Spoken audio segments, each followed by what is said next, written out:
comprends pas. Je vais pas passer 2 jours de Tsilum.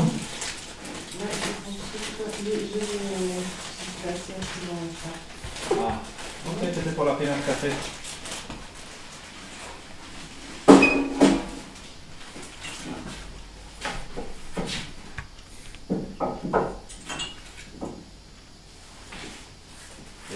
Où je mets ça? Parce que dans ma chambre, il n'y a pas de café. Et si il y a une pénale de café avec tous les trucs. Là-bas, je peux être malgré dans un pénal de café. Peut-être le petit verre avec les trucs. Mais ça marche pas avec les verres. Ça, je peux mettre ça, c'est bien parce que je fais des œufs. Quand je fais une table, je peux le faire trop gros.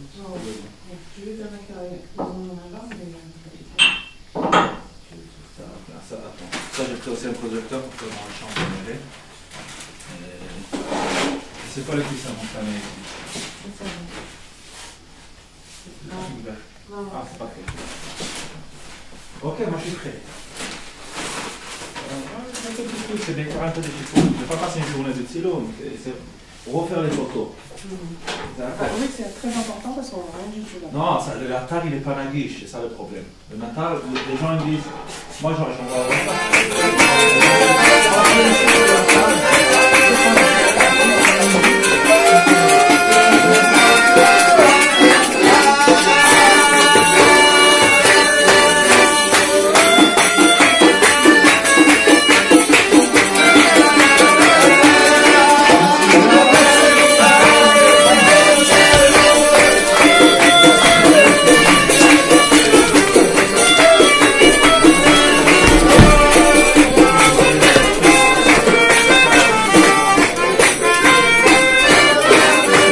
Vous entendez, David? Vous entendez? David, vous entendez? Vous entendez? Vous entendez? Vous entendez? Oui? Vous entendez? Oui? C'est bon.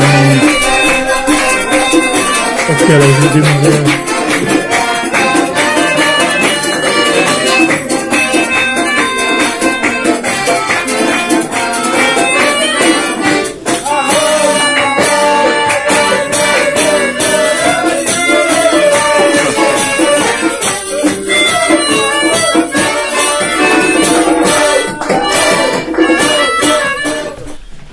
Boker Tov les amis, shalom tout le monde, shalom à tous et à toutes, Bezrat Hashem.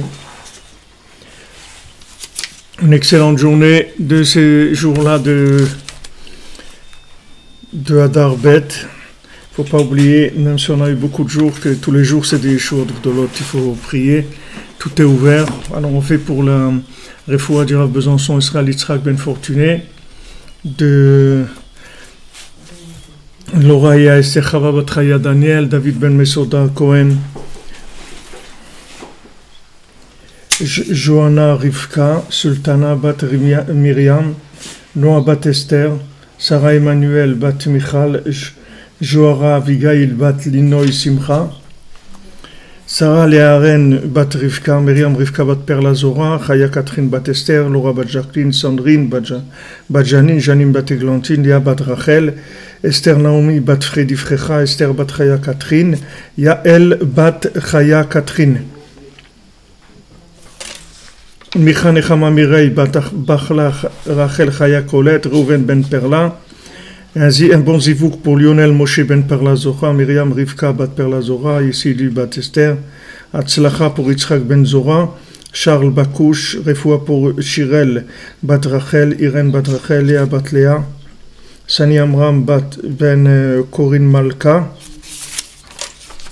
pour Rebecca Bat Esther Rachel, Yezer Shimon Chai Ben Bat Sheva, Rebecca Bat Yvet, Lisa Myriam Chana Moshe, Bnei Sarah Misauda, Ejder Bat Fatma, Anna Bat Aziza Selam, Stéphane Aaron Ben Rivka, Yaakov Ben Chassiba, David Ben Léa, Tinoket la fille de Céline et Maléa, Ben Yahou Ben Yosef Kaifa, Sarah Bat Abraham,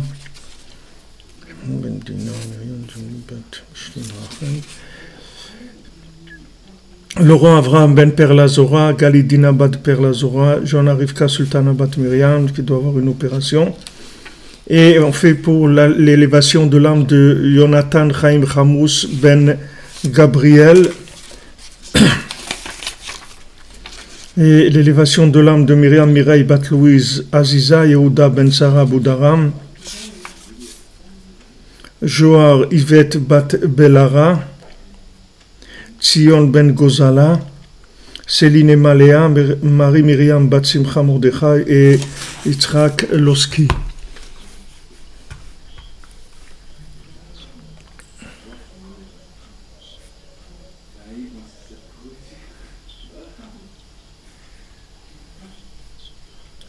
Baruch Hashem, vous voyez des Nissim.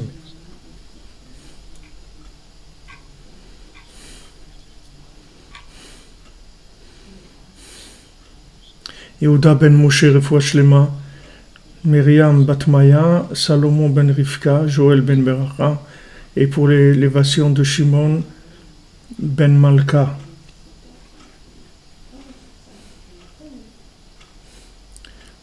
Voilà, alors on y va les amis, on y est.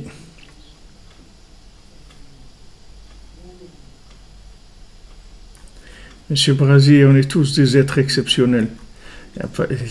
Seulement il faut juste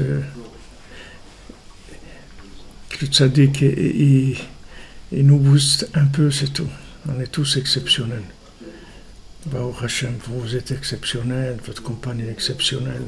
Tous les gens, tout ce qu'il y a sur terre, c'est exceptionnel. Tous les individus sont exceptionnels. Seulement, ils ne le savent pas.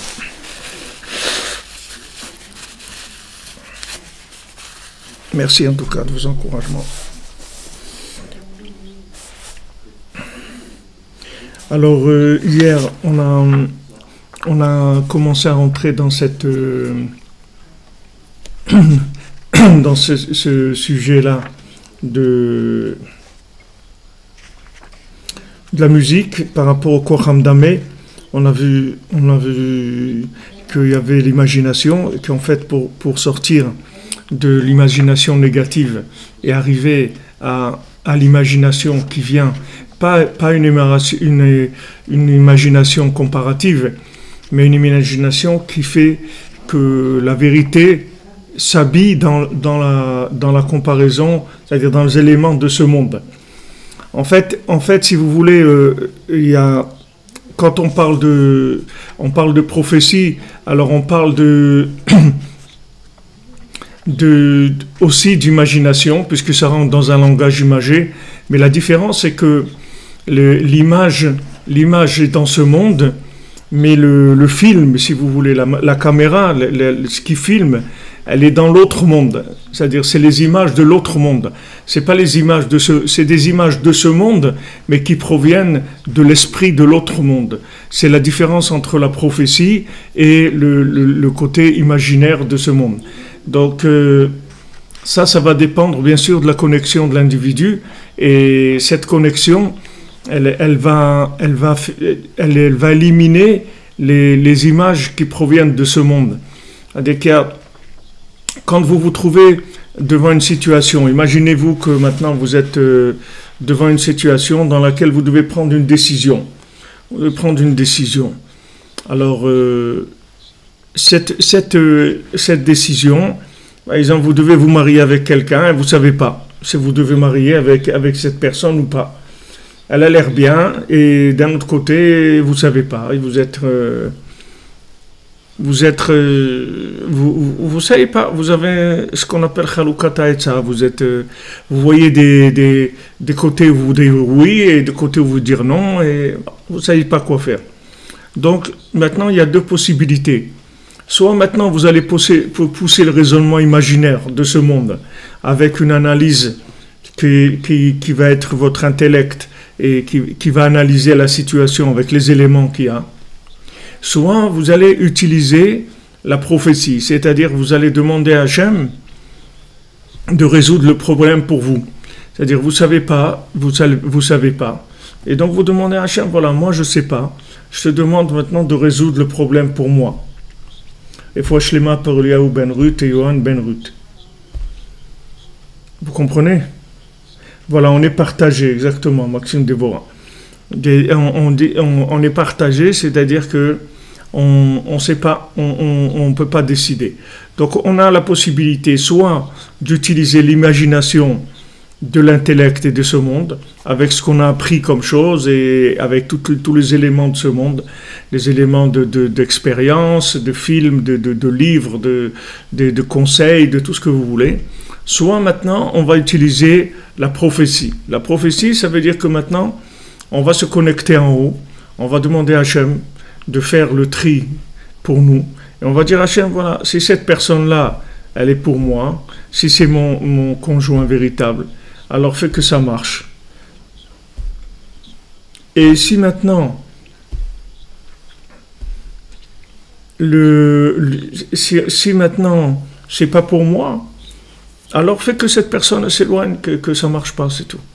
Et à ce moment-là, il va y avoir l'intervention de l'esprit divin qui va rentrer dans la matière, et qui va nous aider à faire le tri. Puisque maintenant, on n'y arrive pas de par nous-mêmes. Donc ça va fonctionner comme ça. C'est-à-dire que on va nous permettre de voir des choses qu'on ne voyait pas et qui vont nous permettre de prendre la décision qu'il faut. Alors maintenant, Rabbeinu dit que, en fait, qu'est-ce qui permet de faire le tri entre l'imagination positive, c'est-à-dire la véritable imagination qui est la prophétie, et l'imagination négative, c'est la simcha, c'est la joie. Parce que l'imagination négative, elle vient de la tristesse. Et la tristesse, comme Hachem nous dit, la tristesse, c'est le manque de connexion à Hachem. Donc quelqu'un de triste, il est déconnecté. Puisque Hachem dit, moi, je peux pas être avec quelqu'un de triste. Donc si quelqu'un est triste, il faut savoir qu'Hachem, il n'est pas avec lui. Donc si Hachem, il n'est pas avec lui, donc qu'est-ce qu'il va faire? Il peut rien, il va être dans son imagination, il va tourner dans un circuit fermé, il va tourner avec les éléments qu'il a, c'est tout. Mais il n'a pas d'ouverture. Il n'y a pas d'ouverture, il y a aucune ouverture. Donc on a besoin d'avoir de la joie, c'est-à-dire d'avoir de la joie pour nous libérer des démons en fait. En fait, la tristesse, ça connecte sur des démons. C'est écrit dans les Sfarim. Les gens tristes, ils attirent des démons, des connexions avec des démons. Les gens joyeux, ils se connectent avec Hachem. Et les gens qui sont tristes, ils se connectent avec des démons. Et il y a beaucoup d'histoires qu'il y a eu de gens qui ont eu même des esprits qui sont rentrés en eux, etc. Parce qu'ils étaient tellement tristes, ils pleuraient tellement sur leur sort, etc. Il y avait tellement de tristesse qu'ils ont attiré des esprits négatifs, c'est-à-dire des esprits de démons, des esprits qui sont de l'imagination totale, c'est-à-dire entièrement des forces imaginaires qui rentrent dans la personne et qui lui font imaginer des choses qui n'existent pas. Alors, et ça entraîne beaucoup de problèmes dans le monde, c'est-à-dire beaucoup d'histoires dans les couples, dans les familles, dans le travail, dans tout. Les gens, ils imaginent que l'autre, il le voit comme ça, l'autre, il le voit pas, ou l'autre, il lui a dit ça, ou l'autre, il a regardé, ou l'autre, il a fait ça, ou l'autre, il lui a mis l'œil, ou l'autre, il l'envie. Il y a plein d'histoires qui sont faites par ces démons-là, par ces forces négatives. Et ces forces négatives, elles ont accès à la personne qui est triste. C'est-à-dire, quand la personne est triste, elle se déconnecte d'Hachem. Donc, quand elle se déconnecte d'Hachem, qu'est-ce qui va lui rester? Des esprits qui tournent dans le monde et qui cherchent des corps, comme on l'a vu. Ces corps-là, c'est l'imagination de la personne. Donc, ils vont venir résider dans l'imagination de la personne. Donc, on a besoin absolument de faire des efforts pour être joyeux et au moins faire semblant d'être joyeux, comme Rabbi Nachman dit, en faisant semblant, après on attire à soi la joie en faisant semblant. C'est-à-dire semblant, c'est utiliser aussi le corps du Médamé, puisque ressembler, ça veut dire agir par comparaison, c'est-à-dire maintenant je vais jouer celui qui est joyeux, Et en jouant celui qui est joyeux, je vais devenir joyeux, Béhémet, puisque c'est un conseil du tzaddik. Le tzaddik, il dit, mitzvah gdola liot besimcha tamid, c'est une grande mitzvah d'être toujours joyeux. Donc alors, je vais me lancer dans ce travail-là. Donc chaque fois que je vais faire des efforts pour être joyeux, je vais déjà éviter de cette connexion avec ces forces négatives, ces démons, ces forces imaginaires, et je vais me connecter à Hachem. Donc la musique, elle va faire ce travail-là. C'est-à-dire quand je vais écouter de la musique, en fait, cette musique, elle va enlever la tristesse qui est en moi et elle va donner de la joie dans mon cœur. Une fois que je vais avoir la joie dans mon cœur, je peux me connecter à la prophétie. Je peux rentrer dans la prophétie. Donc, si vous voulez, dans le sens profond, on l'a vu hier, c'est que maintenant, tous les soirs, à Chatzot, il y a la harpe de David qui joue, puisque David lui-même, il se levait à Chatzot par cette musique-là de sa harpe, puisque la Gemara, elle dit que quand on est sorti de Mitzrayim, alors quand on est sorti d'Égypte, alors Moshe Rabbeinu, il a dit vers Chatzot, on sort d'Égypte. Et David Amelech, il a employé un langage beaucoup plus précis. Il a dit Chatzot laïla, akum leodot lach al mishpete tzidkecha. À Chatzot, je vais me lever pour te remercier sur tes lois. Alors maintenant, la Gemara, elle dit Moshe lo aveyada, ve David aveyada. Moshe, il savait pas. Et David, il savait. Alors, la Gemara, elle répond, elle dit non. C'est pas que David, il savait. C'est que David, il avait la harpe. C'est-à-dire, il avait cette harpe où le vent venait souffler à Chatzot. Et il savait que quand cette musique commençait, ça veut dire il savait que c'était Chatzot. Donc, la connaissance de David Améler, du point de Chatzot, c'était pas une connaissance intellectuelle. C'était une connaissance de connexion. C'est-à-dire le fait que maintenant, il avait cet instrument qui jouait à Chatzot avec le vent, le souffle d'Hachem. C'était pas un instrument c'est pas lui qui jouait. C'est le vent qui venait, le souffle d'Hachem qui soufflait dans cet instrument. Et quand il entendait cette musique, il savait que c'était le moment de Chatzot. Donc dans ce moment-là, il y a cette musique qui vient. Et cette musique-là, c'est la musique de la délivrance. Donc c'est pour ça que Rabbi Nathan est garanti que les gens qui se lèvent à ce moment-là, ce sont les activistes, les vrais activistes de la venue du Mashiach. C'est ces gens-là qui vont emmener le Mashiach. Maintenant, vous ne pouvez pas dire non, mais moi, qui je suis pour amener le Mashiach, etc. Ça, c'est pas à vous de décider qui vous savez, qui vous êtes, parce que vous ne savez pas qui vous êtes. Parce que si le tzaddik maintenant, il vous dit de faire ça, et si vous avez le mérite d'arriver à le faire, alors ça c'est que vous faites partie de l'armée de Mashiach, et quand Mashiach y viendra, vous verrez toute la participation que vous avez eue, comment c'est vous qui avez permis la communication entre Hachem et le monde, la prise de conscience dans le monde de l'existence d'Hachem à une grande partie de l'humanité que vous ne pouvez même pas imaginer comment ça fonctionne. Vous ne pouvez pas imaginer. Comme les découvertes qu'il y a aujourd'hui, ce qu'on utilise dans la technologie, que ce soit la technologie du téléphone, avec l'image, toutes les communications qu'on fait par l'image. Regardez maintenant, on est...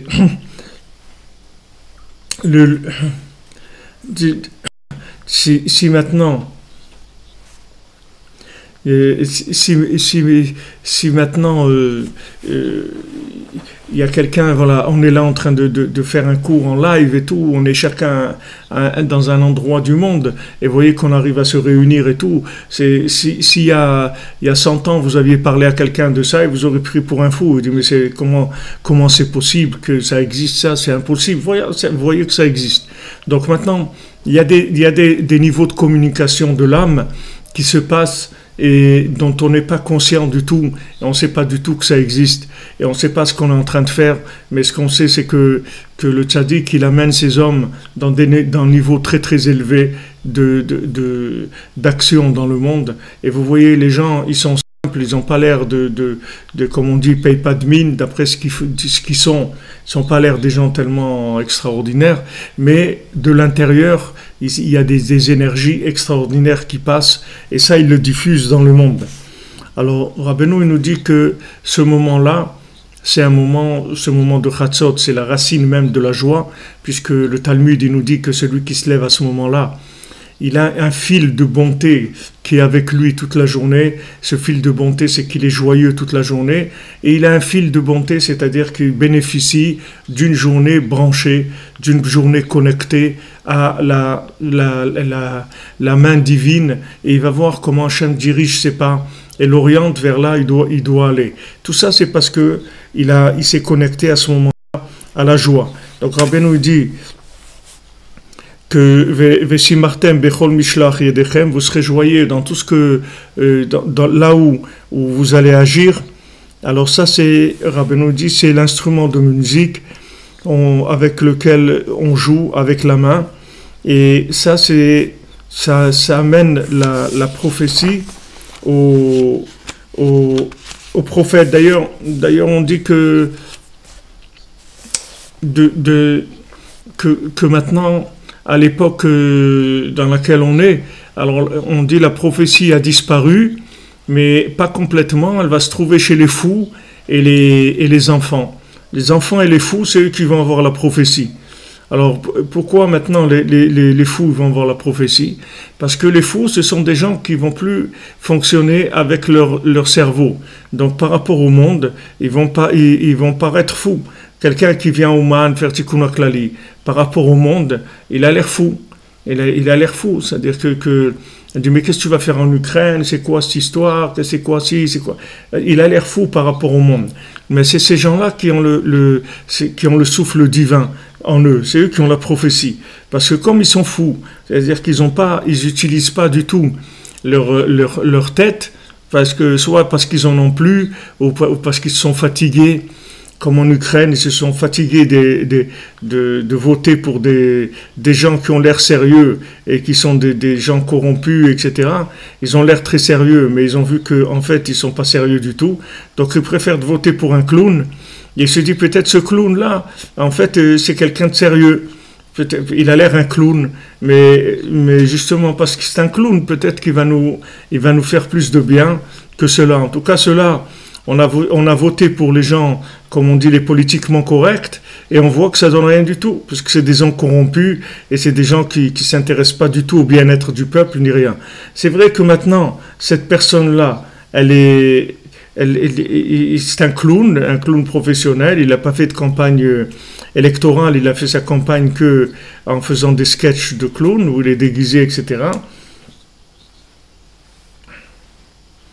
Et maintenant ils se disent, puisque maintenant on a dépassé,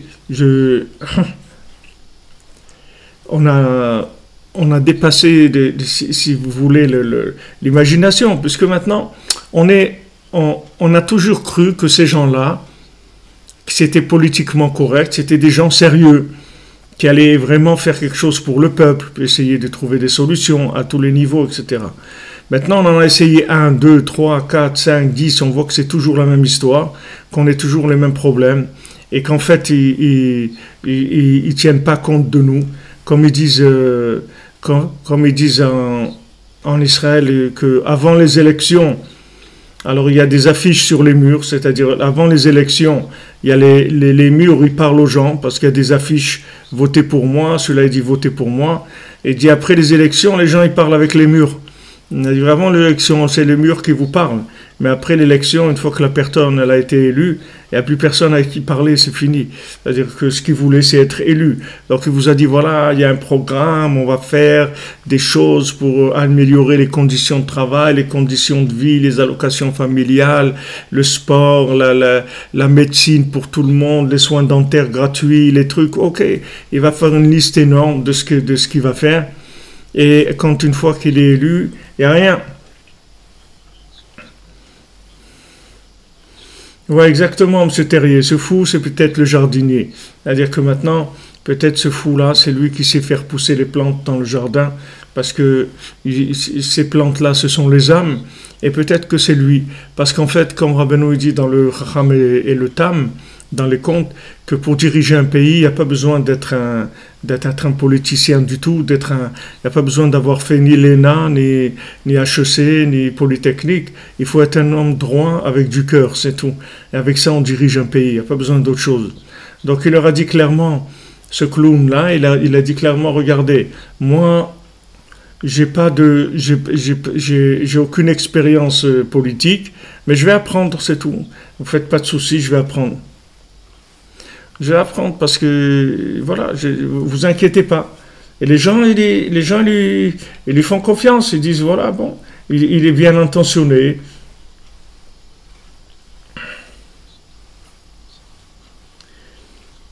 Ah oui, vous avez raison, Jeff Freeman. La liste de ce qu'il ne va pas faire, elle est énorme. C'est-à-dire, la personne, elle vous dit, voilà, on va faire ça, on va arranger, on va arranger telle chose. Non, rien, tout ça, il ne va rien faire du tout de tout ça. Parce que, si vous voulez, les gens ils se rendent compte que en fait, tout ça, c'est complètement corrompu, donc ils veulent passer à autre chose.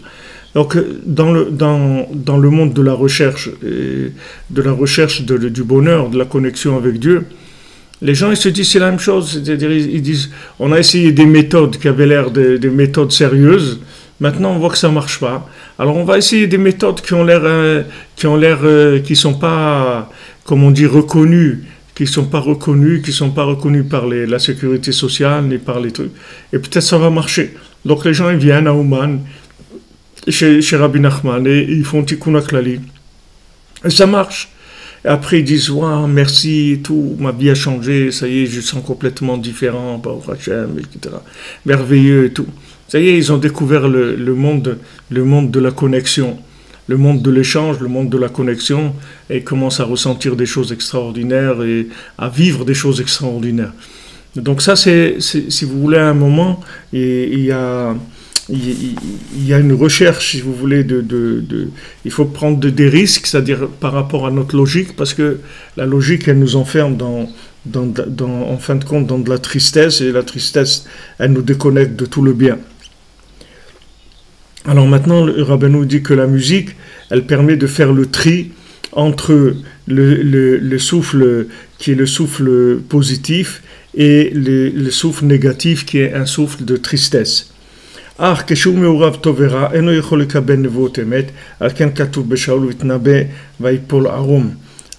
maintenant,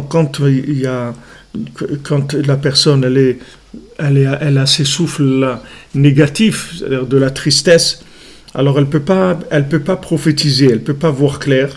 Et c'est écrit que maintenant Shaoul il est tombé à Rome, et Rachid dit que c'est à Rome, c'est Meshuga, il était fou.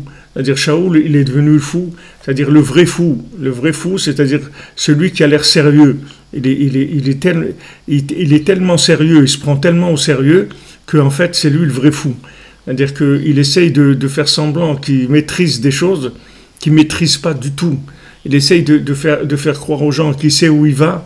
Il ne sait pas du tout où il va. Il ne sait rien du tout. Seulement, il a un costume, il se maquille, il vient, il parle aux gens. Et avec ça, les gens ils croient qu'il est sérieux. Qu'il est sérieux parce qu'il a fait des études, des trucs, etc. Mais en fait, c'est un fou complet. C'est lui qui est complètement fou parce qu'il n'a aucune connexion avec la vie. Il n'a rien du tout il a rien du tout qui dépasse la dimension de son imagination. Donc, ce qui s'est passé avec Shaoul, c'est que Shaoul, avec sa tristesse, il est tombé, il était fou. Rachid dit qu'il est devenu fou. Parce que il était pris par cette folie qui est la tristesse. Puisque, comme on a dit, la tristesse, elle déconnecte d'Hachem. Donc si on est déconnecté d'Hachem, à quoi on est connecté? On est connecté à de la folie. Maintenant, par exemple, le Baal Shem Tov, il montait jamais avec un cocher qui ne croyait pas en Dieu. Il dit n'importe quelle religion, mais que quelqu'un y croit en Dieu. Il dit ici maintenant, il croit pas en Dieu. Il montait pas dans une calèche où le cocher il croyait pas en Dieu, parce que si quelqu'un il n'est pas un minimum connecté avec la foi, alors il est fou. C'est-à-dire comment il agit? Il agit avec des calculs. Ces calculs qu'il fait, ce sont des calculs de quoi? Avec quoi il calcule? Quelles règles il a pour calculer? Il a des règles de quoi? De bon sens, soi-disant de logique. Mais tout ça, c'est la pire des folies. C'est-à-dire, il n'y a pas une plus grande folie que ça. Il n'y a pas une plus grande folie que la logique. C'est la chose la plus dingue qui existe. Comment quelqu'un il raisonne avec des éléments où il n'a aucune idée de ce qui se passe derrière tout ça. Des éléments non connectés. Comment il va raisonner avec des choses comme ça? Alors il est considéré comme un fou. Donc ça vient de la tristesse. La tristesse, en fait, ça rend fou. Les gens qui sont tristes, ils sont fous. C'est-à-dire que tous ces gens que vous voyez dans la politique et tous ces gens, qui sont des gens fondamentalement tristes et qui sont fous, c'est-à-dire qu'ils font n'importe quoi. Ils assemblent des éléments d'après leur arbitre, de façon complètement arbitraire, n'importe quoi. C'est-à-dire ils disent bon, on va faire une réforme comme ça et comme ça. Mais d'où tu sais que cette réforme-là, elle va amener ce qu'il faut? D'où tu sais tout ça? Tu sais rien du tout. Tu sais rien du tout. Tu es en train de faire croire aux gens que tu sais rien du tout. Celui qui n'est pas connecté à Hachem, qui n'est pas connecté au tzadikim, pas connecté au tzadik et Sodolam, comment il va commencer à amener des choses et dire ouais, on va faire ça, on va faire ça. Qu'est-ce qu'on va faire? Rien faire du tout. Où tu vas nous amener? Pour ça que Rabbi Nachman te dit voilà, moi j'ai terminé déjà, j'ai gagné déjà, c'est tout terminé déjà. Toi reste tranquille, c'est tout. Fais ce que je te dis de faire et tu vas voir que tout va aller de façon extraordinaire.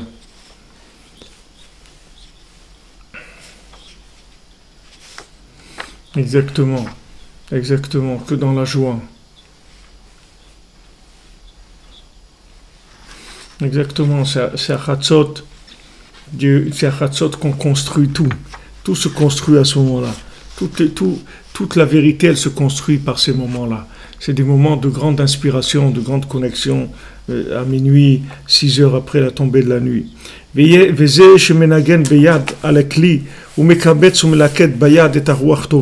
Maintenant, celui qui joue avec sa main d'un instrument de musique, donc qu'est-ce qu'il fait? En fait, il est en train d'opérer un tri sur le souffle, et en prenant le souffle positif, Ruach Nevoah, il prend la prophétie, Mitoch Hatzvut Ruach, qui se trouve dans la Hatzvut Ruach, c'est-à-dire que c'est mélangé, les deux ils sont mélangés. Comme je vous ai dit, les 7 mendiants, avant de commencer à raconter le conte, Rabbeinu l'a dit maintenant, je vais vous raconter comment ils étaient tristes de la bile noire. C'est-à-dire, je vais vous raconter comment, ils étaient joyeux de la bile noire. C'est-à-dire, ils sont sortis de la bile noire et ils sont devenus joyeux. Je vais montrer que de là-bas, ils sont devenus joyeux.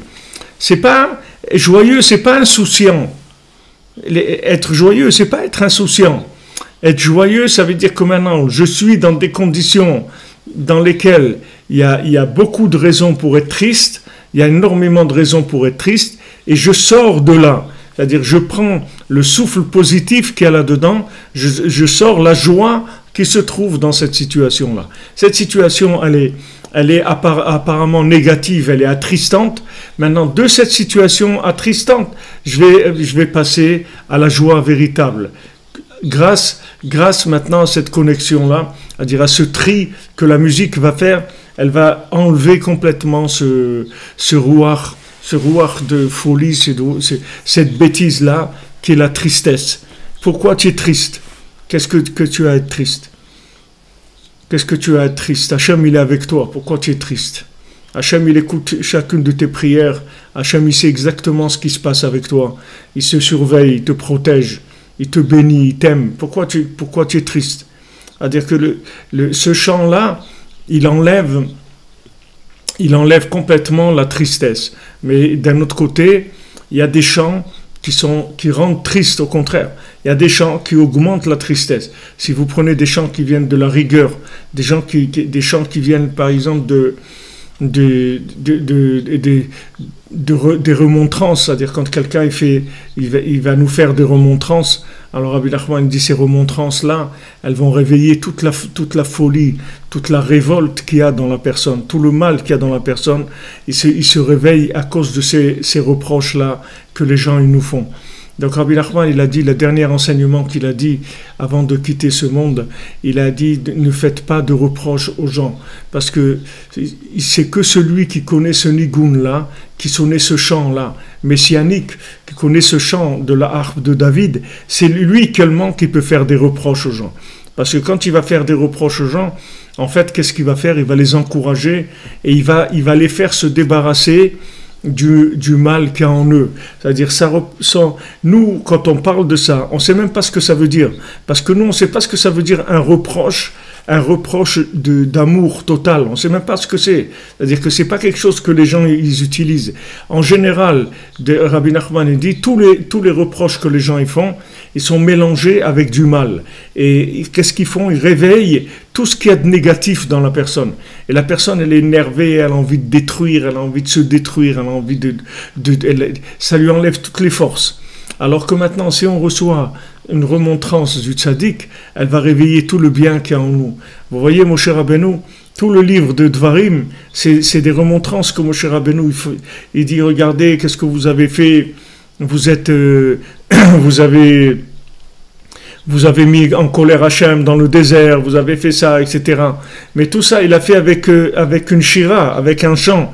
C'est-à-dire qu'il a fait une shira, un chant de ce chant-là, c'est le chant où il a réveillé tout le parfum de l'âme. Rabbi Nachman dit que le tzaddik, quand il fait un reproche, en fait, il parfume l'âme. Il met un parfum dans l'âme. C'est-à-dire, il encourage l'âme, il lui donne de la force, et à ce moment-là, tout le côté négatif disparaît. Tandis que si quelqu'un fait un reproche, et il n'a pas ce chant-là, ce chant de David, alors il donne l'effet contraire, c'est-à-dire qu'il va casser la personne, et il va la faire tomber au contraire dans la tristesse, dans la révolte, dans les nerfs, dans le désespoir, etc. Donc ce chant-là, et c'est que lui qui peut faire des reproches, c'est-à-dire c'est pas un reproche comme nous on l'entend, c'est un reproche qui réveille en fait le bien qu'il y a chez nous.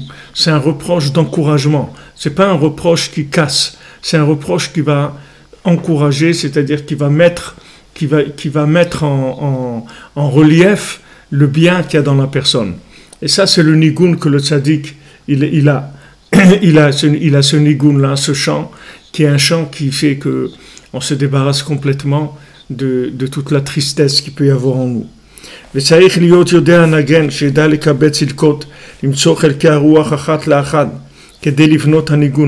Maintenant, il faut que celui qui fait la musique, il soit un vrai musicien, c'est-à-dire qu'il sache comment on va cueillir les éléments du souffle positif pour construire le chant. Hainu hasimcha, c'est-à-dire construire le chant, c'est-à-dire construire la joie. Alors, si vous voulez, comme dans la musique, quand on entend une fausse note, alors ça accroche, c'est-à-dire c'est quelque chose qui dérange. Alors, dans la musique en général, c'est-à-dire à un niveau plus élevé, il y a une musique qui est une musique des notes qui sont des notes valables. Et ces notes-là, quand on les assemble, on les assemble, en fait, on va créer une mélodie. Cette mélodie, elle va éliminer tout ce qu'il peut y avoir comme tristesse et donc comme imagination négative dans l'individu. Alors, il y a une connexion qui se fait grâce à la musique. On se connecte avec celui qui va jouer de l'instrument, et la musique, elle va nous connecter. Et quand il va commencer à jouer, en fait, il va commencer à trier et à nous débarrasser de toute la tristesse qu'on peut avoir en nous. Donc, il faut que ce soit un professionnel qui sache comment on fait le nigoun, comment on construit un chant. On construit un chant avec des notes de joie, des notes positives. On les ajoute une à l'autre, de manière à pouvoir complètement débarrasser les personnes qui vont entendre cette musique-là de toute la tristesse qu'il peut y avoir en eux. Il faut savoir que Rabbi Nachman, quand il a enseigné l'Écouté Moharan, Rabbi Nachman il a dit, regardez, chaque enseignement de l'Écouté Moharan, il a un chant et une danse qui vont avec. chaque enseignement, chaque Torah du Likutei Moharan, la Torah 1, 2, 3, 4, chaque enseignement, il a avec lui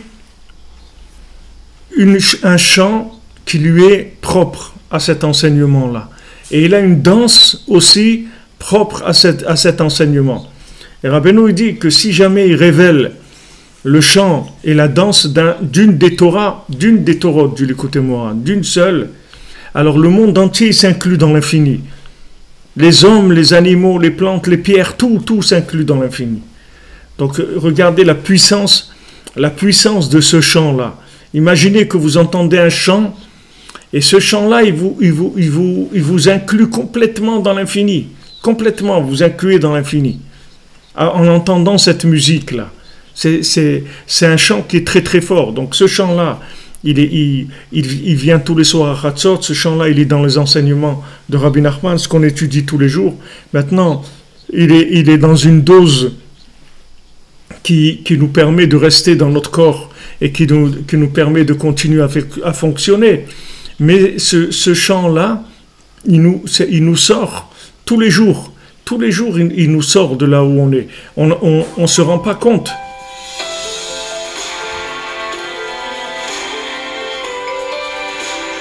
On ne se rend pas compte. Voilà, on a parlé du chant. Maintenant, c'est le téléphone qui s'est mis à chanter. Allô?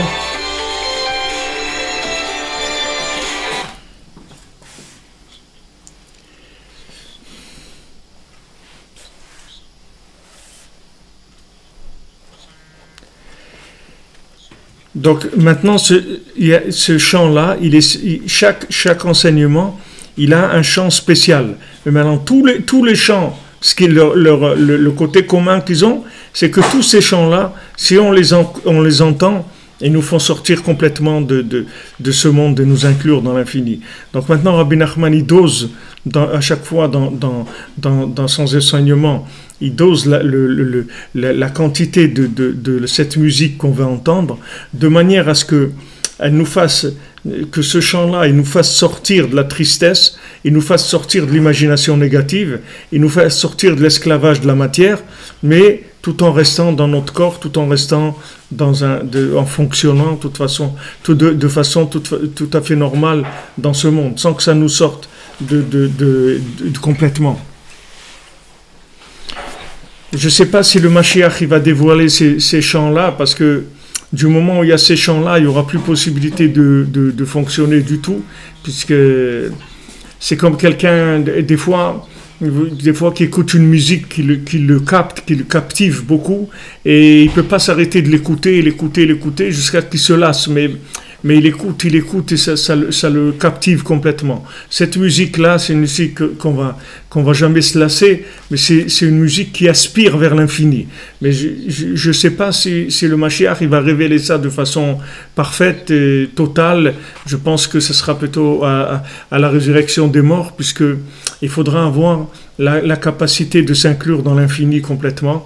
Et ça, on l'aura que quand on aura eu un corps qui soit entièrement purifié. À ce moment-là, on pourra vivre inclus dans l'infini en étant dans un corps comme Eliyahu Hanavi qui monte avec son corps dans les mondes supérieurs et il reste avec son corps. Donc à la résurrection de mort, le corps il sera entièrement purifié et on pourra s'inclure dans l'infini en restant dans ce monde toujours.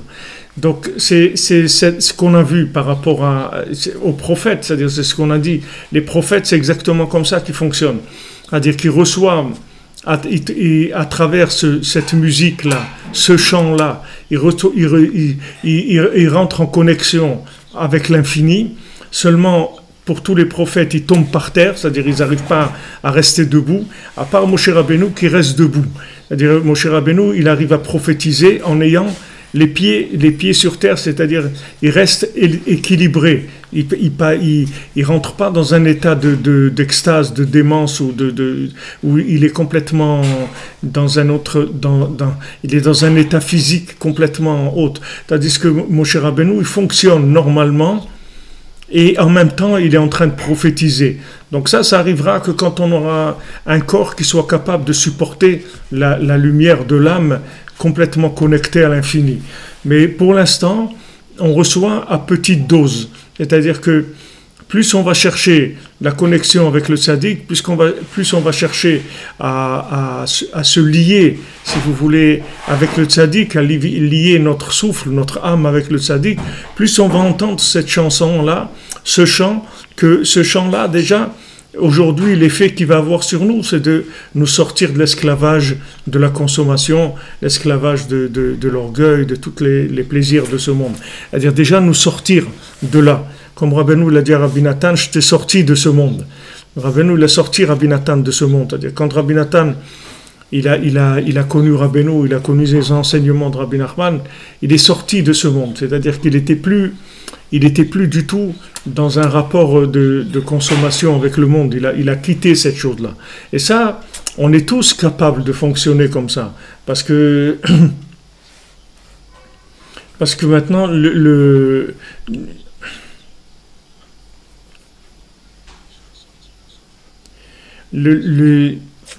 si vous voulez, chacun est capable d'entendre ce chant-là et de sortir de l'esclavage. On est tous capables de sortir de l'esclavage. L'esclavage, c'est pas le bonheur. L'esclavage, c'est juste une situation désespérée qui a fait que la personne s'est vendue comme esclave. Donc de la même manière que les gens ils se vendent comme esclaves, parce qu'ils n'ont plus du tout de solution dans leur vie, donc ils n'ont qu'une possibilité, c'est d'être esclaves. Donc l'esclavage de la consommation, c'est la même chose. Comme les gens, ils n'ont plus de joie de vivre, ils n'ont plus rien, alors ils se vendent comme esclaves, ils rentrent dans l'addiction des plaisirs de ce monde. Mais on n'est pas conçu pour ça, c'est-à-dire l'homme il n'a pas été conçu pour être un esclave de la consommation. L'homme il a été conçu pour être libre, pour être connecté à la vie, pour être connecté à l'infini. Alors maintenant le fait qu'on a passé tellement d'années d'exil et que les gens ils sont complètement perdus par tout ce qui a commencé par la révolution industrielle et avec tous les progrès soi-disant du monde, etc., ça a mis la personne dans un esclavage énorme par rapport à la matière, mais il faut savoir que ce champ-là, il va nous sortir de ça, il va nous sortir complètement de ça. C'est pour ça qu'il vient de façon très dosée, parce que sinon on sort complètement de notre corps. C'est-à-dire le corps, il ne pourra pas rester connecté avec l'âme. Si l'âme, elle monte trop, alors le corps, il ne peut plus la suivre parce qu'il est dans un état un peu, le corps, il est un peu lourdingue, il est un peu rustre. Il ne peut pas suivre l'âme. Elle va trop loin, elle va trop haut. Alors, il faut qu'il y ait une harmonie. Il faut qu'il y ait une harmonie entre le corps et l'âme. Sinon, il n'y a plus de vie. Il n'y a plus de vie possible. Il faut que le degré de conscience que je vais avoir avec mon âme, il puisse être supportable par mon corps. Sinon, ça va pas marcher. Donc, on travaille, si vous voulez, en tandem, tout le temps, avec le côté solaire et lunaire, avec le côté masculin et féminin, on travaille ensemble. Il faut que les deux puissent avancer ensemble. Sinon, ça veut dire qu'on est parti trop loin. Donc, on n'arrive plus à fonctionner avec le côté opposé. Et il y a une scission qui se fait. Il y a une scission qui se fait et après, les gens ils vont vivre des vies qui sont complètement fausses parce qu'ils n'ont plus la possibilité de supporter quelqu'un qui est opposé dans leur faction de voir les choses. Alors que ce qui est opposé, c'est ce qui permet la résidence de l'âme, si vous voulez. Comment l'âme, elle va agir? Parce que le corps, il est là, c'est lui qui porte l'âme. C'est lui qui porte l'âme. Non seulement il la porte, mais comme elle dit Anaël dans son livre, à l'époque de Mashiach, c'est le corps qui va enseigner la Torah à l'âme. C'est-à-dire le corps, il va être tellement connecté dans ce monde-là, qui va enseigner à l'âme des choses qu'elle-même, elle n'arrive pas à voir. Parce qu'elle est tellement spirituelle, c'est comme un ange, c'est-à-dire il est tellement proche d'Hachem qu'il ne peut pas voir Hachem comme quelqu'un qui est dans ce monde. Donc le corps, il va il va transmettre à l'âme. C'est pour ça qu'à la fin des temps, c'est écrit Iteta Tesavev Gaver, c'est-à-dire la femme, elle va entourer le mari, c'est-à-dire elle va être plus branchée que son mari. Elle va être plus branchée parce qu'il va y avoir la révélation de la Torah, de cette Torah-là de Rabbi Nachman qui se révèle dans les endroits les plus bas, les plus éloignés. Donc le côté lunaire, il va bénéficier d'une révélation d'enseignement beaucoup plus grand que le côté solaire. Le côté solaire, il aura moins de révélations que le côté lunaire. Le côté lunaire, il va avoir de très grandes révélations. Donc tant qu'on n'est pas arrivé à ce que le corps et l'âme soient en harmonie, on ne peut pas monter trop haut, parce que sinon, il va y avoir une scission. Et si on arrive à une scission, alors c'est la mort, il n'y a plus rien. Si la personne, elle a déconnecté de la matière, donc c'est comme si l'âme, elle a déconnecté du corps, donc c'est terminé. Donc si vous voulez, tout l'art du tzaddik, tout l'art de l'enseignement du tzaddik, c'est de doser ce champ-là de manière qu'il nous permette de progresser sans qu'il y ait de scission entre le matériel et le spirituel.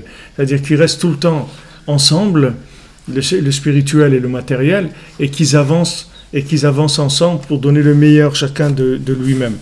Mais quand il y aura la résurrection des morts, alors il y aura le corps, il sera tellement pur qu'il sera entièrement le récipient de l'âme, et il n'aura plus du tout de côté esclave de la matière, ou tentation de la matière, ou plaisir de la matière, ou besoin de la matière.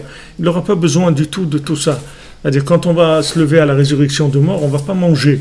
Il n'y aura pas besoin de manger. C'est-à-dire qu'il n'y aura pas du tout de nourriture matérielle, parce qu'on pourra se nourrir spirituellement. Rabbi Nachman, il dit, il y a des enseignements dans ce monde qui peuvent nourrir la personne et qu'elle n'a pas besoin de manger. Uniquement avec ces enseignements, elle peut se nourrir. Donc on voit que du côté de l'enseignement, ça existe, mais le corps, il n'est pas capable de prendre ces enseignements parce qu'il est encore trop rustre, il est trop attaché encore à la matière. Donc petit à petit, les enseignements, ils décollent, si vous voulez, ils font décoller le corps. C'est-à-dire le corps, il lâche l'addiction, il lâche l'esclavage. Donc maintenant, qu'est-ce qu'il fait le musicien? Il commence à construire la joie avec les notes de musique, et il commence à construire un souffle positif, un souffle de prophétie.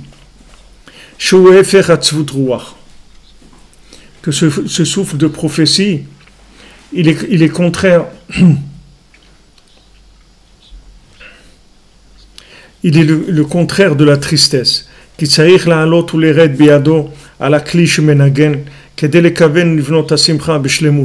Donc maintenant, qu'est-ce qu'il fait avec sa main? Il monte et il descend. Vous voyez, sur l'instrument, il monte et il descend. Et en montant et en descendant, il construit la joie de façon parfaite. C'est-à-dire qu'en fait, il monte vers avec sa main, il monte vers une vérité qui est très pure. Et après, il descend dans la tristesse, il descend dans l'obscurité, il amène cette lumière. Après, quand il a amené cette lumière dans l'obscurité, il y a des nouvelles choses qui vont apparaître, qu'on ne voyait pas avant. Et avec ça, il va monter plus haut. Et après, il va descendre et il va monter. Et avec ça, si vous voulez, en jouant de l'instrument, il va construire la simcha. Il va construire la joie.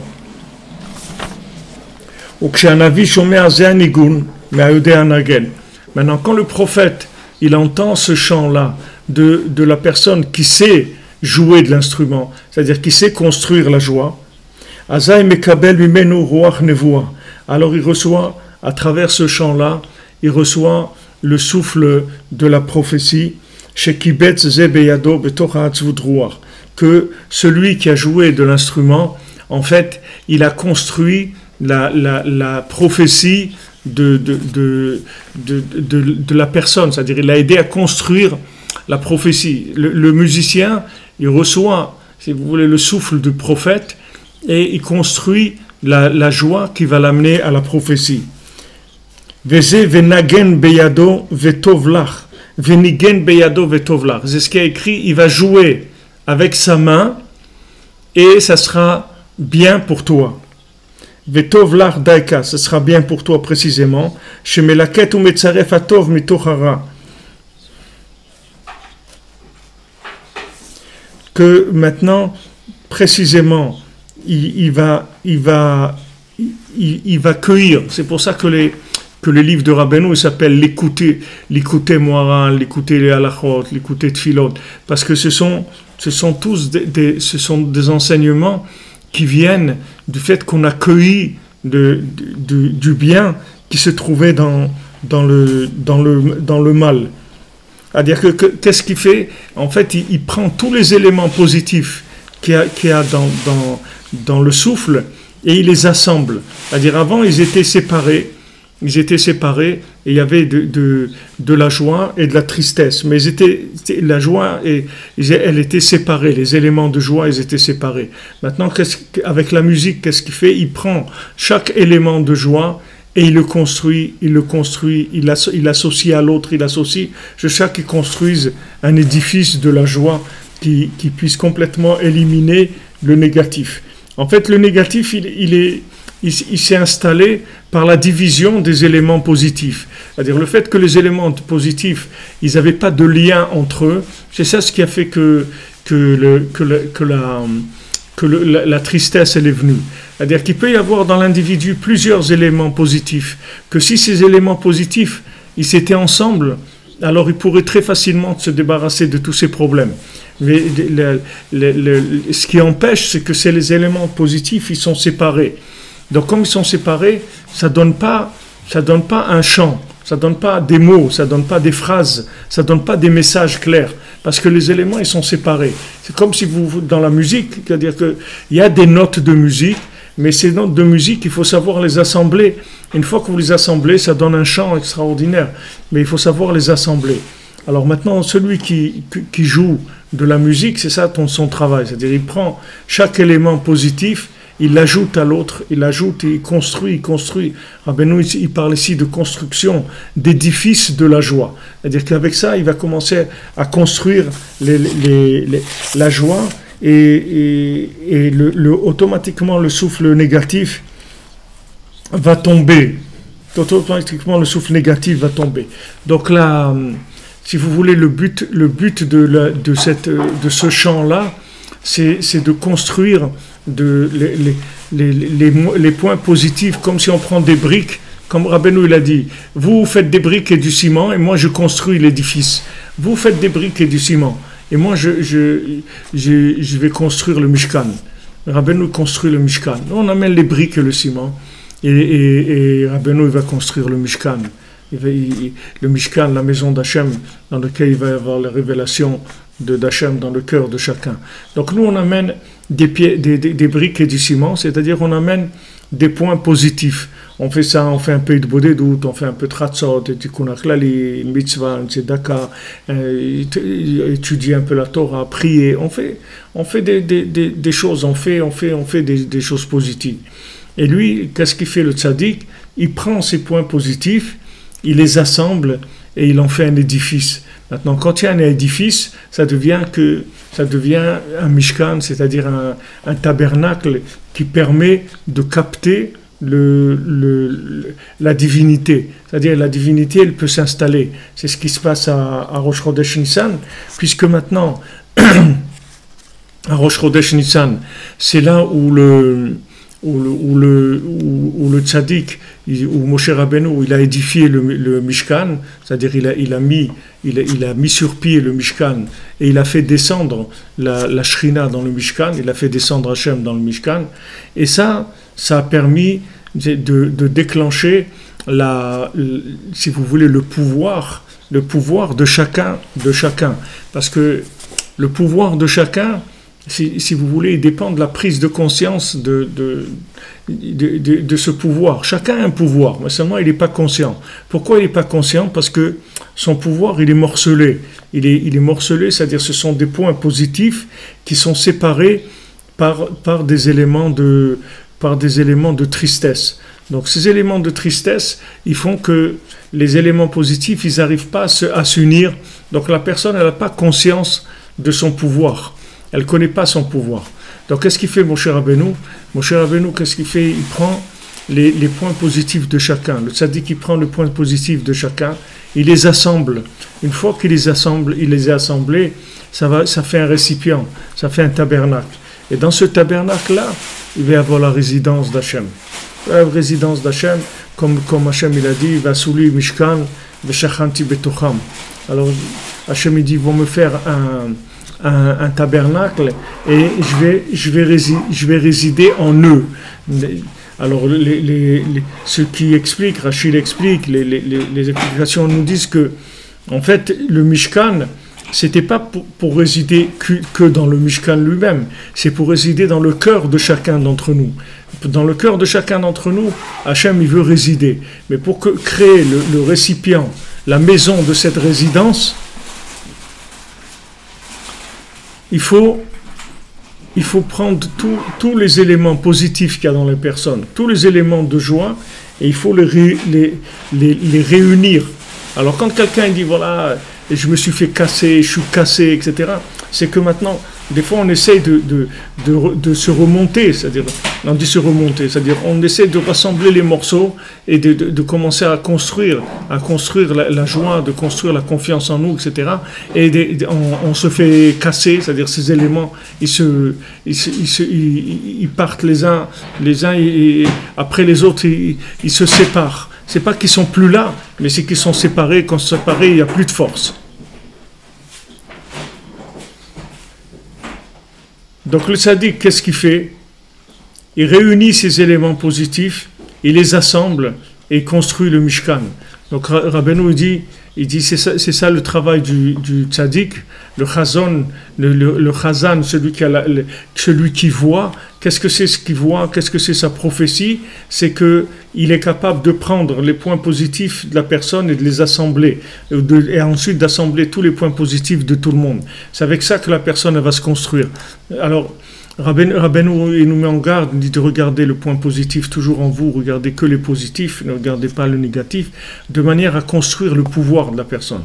Une fois que maintenant vous allez avoir tous les éléments positifs qu'il y a en vous qui vont s'associer, à ce moment-là vous allez avoir le pouvoir. Comme dans un pays, si tous les gens ils s'assemblent, alors ils ont le pouvoir. Si maintenant c'est des petits groupes, alors ils n'ont pas le pouvoir. Mais si tout le peuple est ensemble, alors automatiquement ils prennent le pouvoir. Parce que si on est ensemble, c'est ça le pouvoir.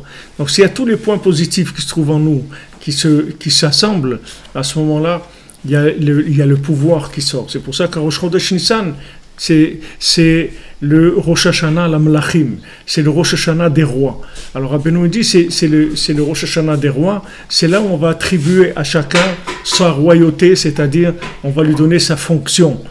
Sa fonction, c'est l'assemble après qu'on aura assemblé chez lui tous les points positifs qu'il a pour lui donner la force de faire ce qu'il a à faire et l'évidence qu'il n'y a pas de doute. Alors Bezrat Hashem, on verra après comment le principe de la main, comment la main elle fonctionne par rapport à l'instrument et comment c'est elle qui va permettre de justement de prendre toutes ces notes positives et de construire le chant qui va libérer Bezrat Hashem chacune. Alors Be'atzlacha, les amis, bonne journée, que des bonnes nouvelles. Que des bonnes nouvelles pour tout le monde, de la santé pour tous ceux qui ont besoin, et de savoir que maintenant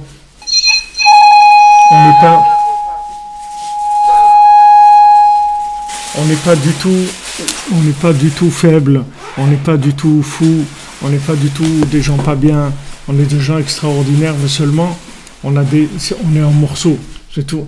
Alors ces morceaux, il faut les reconstruire, le puzzle, il faut le reconstruire. Et ce qui fait le tzaddik, le Baal Tefila, vous voyez, il va et il cherche chacun, et il le trouve là où il le trouve en exil. Il voit que la personne elle est en exil, et lui dit mais toi tu n'es pas le roi d'un groupe de gens comme ça, c'est pas ça ta place. Et il lui donne sa place. Le Baal Tefila, il réunit chacun, il le met à sa place, il lui donne ce dont il a besoin. Et ce qu'il donne à tous, c'est ces livres qu'il a de prière, l'écouter de Tefilot, il donne à chacun l'écouter de Tefilot. Et il dit vas-y, fais du l'écouter de Tefilot, tu vas te construire avec ça. Tu vas te construire, fais des tfilotes. Avec ces prières, tu vas rassembler tous les éléments positifs qu'il y a en toi. Et une fois qu'ils vont s'être ensemble, alors là, tu vas avoir le pouvoir. Tu vas avoir le pouvoir. Tu vas pouvoir faire des choses extraordinaires. Alors, Be'atzlacha, bonne journée.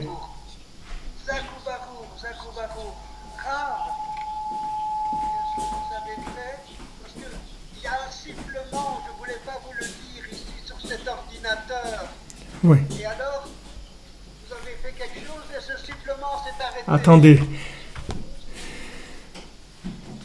Bonne journée les amis, merci de votre présence, de votre aide, de votre participation à tous les niveaux. Et on continue, Bezrat Hashem, avec Rabbeinu, avec vous, avec la Torah, avec le Sipurim Masiot.